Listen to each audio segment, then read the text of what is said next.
I never thought I would sit in a family courtroom watching my own mother testify against me.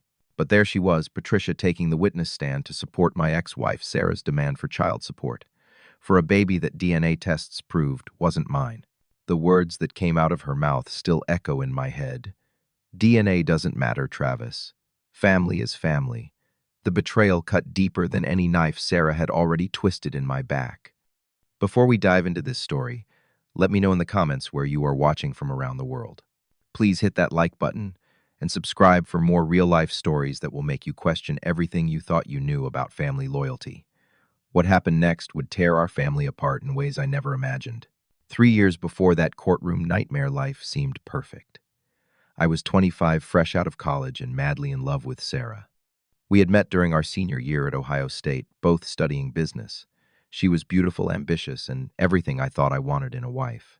We got married in a small ceremony back home in Greenfield, Ohio, with my parents, Patricia and David, beaming in the front row. Patricia, my mother, was a retired elementary school teacher who had devoted her life to our family. At 58, she was the kind of woman who baked cookies for every neighborhood event and never missed Sunday service at First Baptist Church. She adored Sarah from day one, constantly telling me how lucky I was to find such a good Christian girl. My father, David, a quiet mechanic who owned a small auto shop, was more reserved but welcomed Sarah warmly into our family. The first 2 years of marriage flew by in a blur of happiness. Sarah and I bought a small house on Maple Street just 15 minutes from my parents. We talked endlessly about starting a family, decorating what would become the nursery, picking out baby names. But month after month, the pregnancy tests came back negative. Sarah started seeing fertility specialists, going through painful procedures and hormone treatments. We suffered through 3 heartbreaking miscarriages that left us both emotionally drained. Patricia was our rock during those difficult times. She would come over with homemade soup when Sarah was having bad days, hold her while she cried, and constantly reassure us that God had a plan. "Your time will come, sweetheart," she would tell Sarah, stroking her hair. "Some of the most precious gifts take the longest to arrive." When Sarah finally got pregnant and made it past the first trimester, our entire family celebrated like we had won the lottery. Patricia immediately started knitting baby blankets and organizing a nursery shower. David, not usually one for displays of emotion, actually teared up when we told him he was going to be a grandfather. My sister Jennifer called from California, where she lived with her husband, screaming with excitement over FaceTime. Emma arrived on a cold February morning after 18 hours of labor. I was there for every second, holding Sarah's hand, coaching her breathing, feeling like the luckiest man alive when I first heard my daughter's cry. But something felt different from the moment I held Emma. She had these striking green eyes and light brown hair that looked nothing like either Sarah or me. Sarah noticed my confusion and quickly explained that babies can look like anyone in the family tree. Patricia fell in love with Emma, instantly spending hours at our house helping with feedings and diaper changes. She would rock Emma to sleep while humming old hymns, her face glowing with grandmother joy. "She's perfect," Patricia would whisper. "Absolutely perfect. You two have been blessed." But as the months went by, my doubts grew stronger. Emma's features became more distinct, and she looked increasingly unlike anyone in our families. More troubling were the changes in Sarah's behavior. She started working late, frequently claiming her marketing job required more evening events. Her phone was constantly buzzing with text messages she would quickly hide. When I asked about her day, her answers became vague and defensive. The breaking point came on a Thursday evening in October when Emma was 8 months old. I had come home early from my job at the insurance office, hoping to surprise Sarah with dinner. Instead, I found her in our bedroom having a heated phone conversation. "You cannot keep calling me here," she was saying. "Travis is getting suspicious. We agreed to be more careful." She hung up quickly when she saw me, claiming it was a difficult client. That night, while Sarah slept, I went through her phone. What I found destroyed everything I thought I knew about my life. Hundreds of text messages with someone named Marcus going back over 2 years. Intimate messages, plans to meet at hotels, discussions about their future together. The timeline made my stomach turn. Sarah had been having an affair for most of our marriage, including during her pregnancy. The confrontation the next morning was brutal. Sarah initially denied everything, then broke down and confessed when I showed her the text evidence. Marcus was her personal trainer at the gym, a 26-year-old aspiring actor who had no interest in being a father. "I love him, Travis," she sobbed. "I never meant for this to happen, but I cannot live a lie anymore." The divorce proceedings started immediately. Sarah moved out, taking Emma with her, and filed for full custody plus substantial child support. When the paternity test results came back showing I was not Emma's biological father, I felt both vindicated and devastated. I had loved that little girl as my own, but now I understood why she never felt like mine. Patricia's reaction shocked me. Instead of supporting me through this betrayal, she started defending Sarah. "That poor girl made a mistake," she would say. "But Emma needs stability. She knows you as her father." When I explained that Emma was not my responsibility since she was not my child, Patricia became angry. "Blood is not everything, Travis. You made a commitment to that family." Patricia even started visiting Sarah regularly, helping with Emma, and encouraging me to work things out. She would call me multiple times a week, lecturing me about my Christian duty to forgive and provide for my family. When I refused to reconcile or pay voluntary child support, she warned me that she would do whatever was necessary to ensure Emma was taken care of. I never imagined she meant testifying against me in court. The morning of the custody hearing, I sat in the Fairfield County Courthouse with my attorney Michael Rodriguez, reviewing our strategy one final time. Michael was confident about our case. The DNA evidence was irrefutable, and Ohio law was clear about paternity obligations. "Do not worry, Travis," he assured me. "No judge is going to order you to support another man's child when you have scientific proof you are not the father." Sarah arrived with her legal team, looking composed in a navy blue dress that made her appear vulnerable and sympathetic. She had lost weight since our separation, and her lawyer had clearly coached her on projecting the image of a struggling single mother. Marcus was nowhere to be seen, which Michael noted was typical in these situations. The proceedings began with Sarah's testimony about our marriage and Emma's birth. She painted a picture of a devoted father who had bonded with Emma from day one, conveniently omitting the details of her affair. "Travis was so excited to be a father," she said, dabbing her eyes with tissue. "He would spend hours reading to Emma, teaching her to walk, calling her his little princess. This is the only father she has ever known." When Michael cross-examined her about the affair and paternity issues, Sarah became defensive but maintained her position.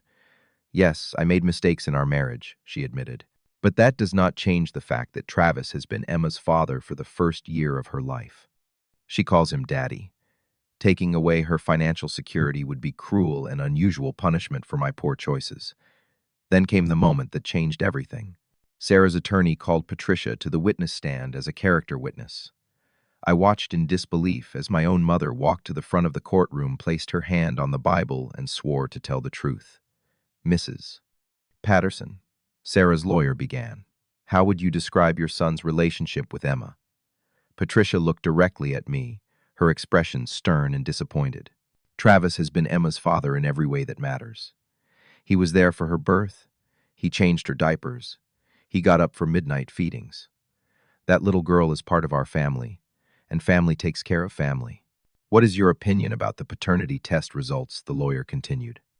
This was the moment that broke my heart completely. "DNA does not matter," Patricia stated firmly. "Family is family. My son made vows before God to love and cherish Sarah, and that includes the children that came from their union. A real man steps up and takes responsibility regardless of biology." The entire courtroom went silent. Even the judge looked stunned by a grandmother testifying against her own son's interests.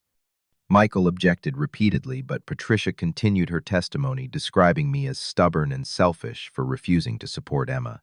She talked about how Sarah was struggling financially, how Emma deserved stability, and how disappointed she was in my abandonment of my responsibilities.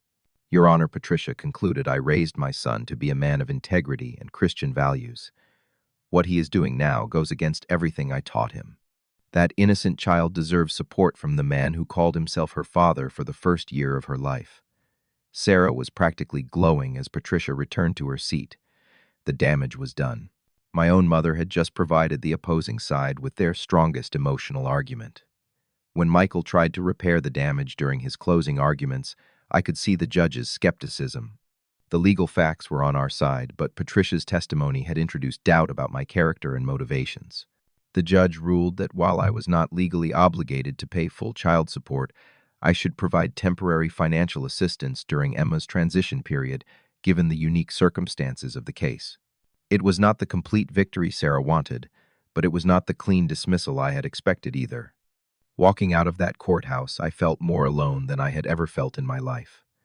My wife had betrayed me, my mother had chosen sides against me, and I was legally required to pay money for a child that was not mine. The small town where I had grown up suddenly felt like enemy territory. David was waiting in the parking lot, having skipped the hearing because he could not handle the drama. When I told him what Patricia had done, his face went pale. She said what he asked quietly. For the first time in my life, I saw my father genuinely angry at my mother. That night, David and I sat in his garage, drinking beer and talking until sunrise. I do not understand what has gotten into her, he kept saying. This is not the woman I married. The Patricia I know would never choose an outsider over her own son. But I was starting to realize that maybe I had never really known my mother at all. The 6 months following that court ruling were the darkest period of my life. I was required to pay $300 monthly to Sarah, while the appeals process dragged on, watching my hard-earned money support another man's child. Patricia continued her relationship with Sarah, babysitting Emma regularly, and posting pictures on Facebook like they were still family. The comments from neighbors and church members were brutal. Half the town thought I was a deadbeat dad, abandoning my responsibilities. But I refused to accept this injustice. Using money from my savings account, I hired a private investigator named Angela Chen. Angela was a former police detective who specialized in infidelity cases, and she came highly recommended by Michael Rodriguez. If there is more to this story, she told me during our first meeting, I will find it. Angela's investigation started with Sarah's digital footprint. Within 2 weeks, she had accessed Sarah's social media accounts, email records, and financial transactions going back 3 years. What she discovered was far worse than I had imagined. Sarah's affair with Marcus had not been her first. Angela found evidence of at least 2 other relationships during our marriage, including one with a coworker that had lasted 8 months. The financial records were equally shocking. While claiming poverty in court, Sarah had been spending thousands of dollars on expensive clothes, jewelry, and weekend trips with her various lovers. She had opened secret credit cards, taken cash advances, and even sold some of our wedding gifts online to fund her extramarital activities. The woman I had thought was struggling to make ends meet had been living a double life funded by deception. But the most damaging discovery was a series of text messages between Sarah and Patricia dating back to months before our divorce. Angela had obtained these through Sarah's cloud backup account, and they revealed a conspiracy I had never suspected. The messages showed that Patricia had known about Sarah's affair with Marcus for months before I discovered it. Not only had she known, but she had been advising Sarah on how to handle the situation with me. Do not tell Travis anything. Yet one message read, let him bond more with the baby first. It will be harder for him to walk away later. Another exchange was even more disturbing. Patricia had actually encouraged Sarah to pursue child support regardless of paternity. Blood does not matter in the eyes of God, she had texted. Travis needs to learn about commitment and responsibility. This will be good for his character. The investigation also revealed that Marcus had disappeared shortly after Emma's birth, leaving Sarah as a truly single mother. Patricia's messages showed frustration with Marcus's abandonment, but determination to make me fill his role instead. Sarah deserves better than to struggle alone, she had written. Travis owes it to Emma to step up, even if he is being stubborn about it. Angela discovered that Patricia had been feeding Sarah information about my finances, my emotional state, and even my legal strategy. She had attended Sarah's lawyer meetings as an unofficial advisor, helping craft the narrative that would be most effective in court. My own mother had been working against me from the beginning. The most heartbreaking discovery was a recorded phone call Angela obtained through legal channels. In it, Patricia was coaching Sarah on her courtroom testimony. Remember to cry when you talk about Travis abandoning Emma, Patricia instructed. Make sure the judge understands that he was a loving father who is now being selfish. I will back up everything you say when I testify. When Angela presented me with this evidence, I felt sick to my stomach. The betrayal was complete and calculated. This had not been a case of misguided family loyalty or Christian charity. This had been a deliberate deception designed to manipulate me into accepting responsibility for another man's child. David's reaction when I showed him the evidence was swift and decisive. 35 years of marriage, he said quietly, staring at the printed messages. I thought I knew her. I thought we shared the same values. He moved out of their house that same week, taking only his clothes and tools to his brother's place across town. Jennifer flew in from California when I called her with the news. She had always been closer to David than Patricia, but even she was shocked by the extent of our mother's deception. This explains so much, she said, looking through the evidence. Remember how she always seemed to know things about your marriage that you had not told her? She was getting information from Sarah the whole time. Armed with Angela's investigation results, Michael filed motions to dismiss all financial obligations and to hold Sarah in contempt of court for fraud. The new evidence painted a clear picture of conspiracy and deception that went far beyond a simple paternity dispute. But before we could return to court, I had decided to confront Patricia directly. It was time for the truth to come out completely. The confrontation happened on a Sunday afternoon in November, almost 18 months after that devastating court hearing.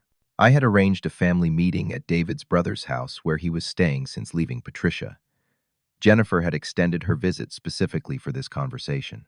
Patricia arrived, believing we were gathering to discuss holiday plans, completely unaware that her web of deceptions was about to unravel. I had printed out every text message, every financial record, and every piece of evidence Angela had uncovered. When Patricia walked into Uncle Robert's living room and saw the serious expressions on our faces, she immediately went on the defensive. "What is this about?" she demanded. "Why are we meeting here, instead of at home?" David spoke first, his voice steady but cold. "Patricia, we need to discuss your involvement in Travis's divorce case. We have some questions that need honest answers." I spread the evidence across the coffee table like a prosecutor presenting a case. Patricia's face went pale as she recognized her own text messages with Sarah. "Where did you get these?" she whispered. "You had no right to invade my privacy." "Privacy." I stood up, my voice rising despite my efforts to stay calm. "You want to talk about privacy after you spent months conspiring with my ex-wife against me? After you testified in court to make me pay for another man's child?" Patricia's initial shock quickly turned to anger. "I was protecting that innocent baby," she snapped. "Someone has to think about Emma's welfare instead of your wounded pride." "By lying to a judge," Jennifer interjected. "By helping Sarah commit fraud, Mom, you broke the law." For the next 2 hours, we went through every piece of evidence methodically. Patricia's responses cycled through denial, justification, and finally bitter resentment. She accused me of being selfish and vindictive. She claimed Sarah had been desperate and needed help. She insisted that family loyalty meant supporting Sarah and Emma regardless of biology or deception. "I will not apologize for doing what I thought was right," she declared defiantly. "That little girl needed a father, and you were abandoning her for selfish reasons." David had remained quiet through most of the confrontation, but Patricia's final statement broke his silence. 35 years, he said softly. 35 years I thought I was married to a woman of integrity, someone who valued honesty and family loyalty. But you chose a stranger over your own son. You lied to a court of law. You helped someone steal from Travis. I chose what was right over what was convenient. Patricia shot back. "Something you apparently cannot understand." That was the moment David stood up and walked to the door. "I will be filing divorce papers this week," he said, without looking back. "I cannot be married to someone I do not recognize." Patricia's facade finally cracked completely. She began crying, alternating between apologies and accusations. She begged David not to leave, promised she had only been trying to help, insisted that we were all overreacting. But the damage was irreversible. Word of the evidence spread through our small town quickly. Church members who had criticized me for abandoning Emma suddenly went quiet when they learned about Sarah's multiple affairs and Patricia's involvement in the deception. Sarah's fraud charges led to criminal prosecution, and she eventually pleaded guilty to perjury and financial crimes. The appeals court dismissed all my financial obligations immediately when presented with the new evidence. Sarah was ordered to repay every dollar I had been forced to give her, plus legal fees and damages. Marcus was eventually located and ordered to pay actual child support for Emma, But the most satisfying outcome was watching Patricia face the consequences of her choices. David followed through on his divorce filing, and their 35-year marriage ended with shocking swiftness. Patricia's church friends distanced themselves when the full scope of her deceptions became public knowledge. Her sisters, who had initially supported her version of events, stopped speaking to her when they learned the truth. Jennifer moved David to California to live near her family, where he could start fresh without constant reminders of Patricia's betrayal. Uncle Robert told me that Patricia had become a bitter, isolated woman who blamed everyone else for the destruction of her family. Sarah eventually moved to another state with Emma, unable to handle the shame and legal consequences of her actions. I heard through mutual acquaintances that she struggled to find stable employment with her criminal record and had to rely on government assistance for Emma's care. As for me, the healing process was slow but steady. I moved to Columbus for a fresh start, finding a better job with an insurance company that had no knowledge of my personal drama. Therapy helped me work through the betrayal and trust issues, teaching me to set healthy boundaries in relationships.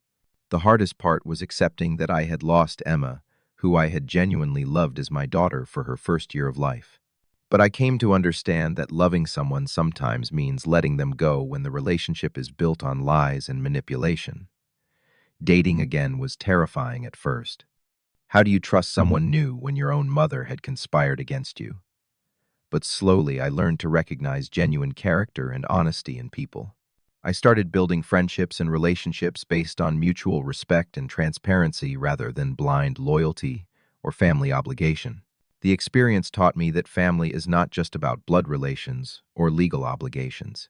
Real family consists of people who support you through difficulties, tell you the truth even when it hurts, and prioritize your well-being over their own convenience. By that definition, Patricia had stopped being family long before that courtroom betrayal.